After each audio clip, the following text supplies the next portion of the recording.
YouTube ট্রেন্ডিংয়ে ১ নম্বরে Tausif care চাঁদের হাট। ঈদুল আজহার নাটক চাঁদের হাট এখন ইউটিউবে ট্রেন্ডিংয়ে বাংলাদেশের ১ নম্বরে আছে। ৪৮ মিনিটে চাঁদের হাট নাটকের প্রেম, ভালোবাসা, আবেগ, কমেডি, জীবনযাত্রা, মান, সামাজিক ও বর্তমান প্রেক্ষাপট ফুটিয়ে তোলা হয়েছে। নাটকটি তুমুল জনপ্রিয়তা পাচ্ছে।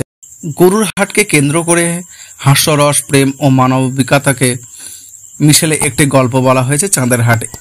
এর শেষ দৃশ্যে একটি দরিদ্র পরিবারের কষ্ট বেশিরভাগ দর্শকদের আবেগপ্রবণ করেছে। গরুর হাটে দালালি করে চাঁদ নামের এক তরুণ খামারিদের বোকা বানিয়ে কম দামে গরু কিনে বেশি দামে বিক্রি করার ক্ষেত্রে তার জুড়ে নেই। হাটের পাশে ভাতের হোটেল মামার সঙ্গে কাজ করেন পূর্ণিমা। তাকে পছন্দ করে চাঁদ, কিন্তু মেয়েটি তাকে পাত্তাই দেয় না। পূর্ণিমাকে বিয়ে করতে মায়ের কাছে বায়না ধরে চাঁদ।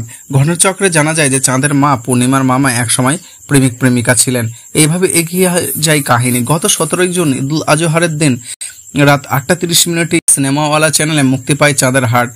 এটি দেখা হয়েছে ৫০ লাখ বার। এতে লাইক পড়ছে ৯০,০০০। অসংখ্য দর্শক নাটকটি ইউটিউব লিঙ্কের কমেন্ট ঘরে নিজেদের ভালো লাগার অনুভূতি প্রকাশ করছে। বেশিরভাগ কথায় অসাধারণ একটি নাটক। চাঁদের হাট রচনা ও পরিচালনা করেছেন KM সোহাগ রানা। হাস্যরসের মোড়কে কয়েকটি বার্তা দিয়েছেন তিনি। এর মধ্যে দালালদের প্রতারণার ঘটনা তুলে ধরার তার প্রশংসা করেছেন অনেক দর্শক। নাটকটিতে প্রধান চরিত্রে অভিনয় করছেন তৌসিফ মাহবুব, কেয়া পায়েল, ডাক্তার আজমুল আসলাম ও মুনিরা আক্তার মিঠু।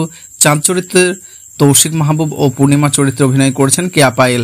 এতে আরও অভিনয় করছেন সুমন পাটোয়ারি, আনোয়ার হোসেন, সীমান্ত ও আলভেরি রহমান রাইসা।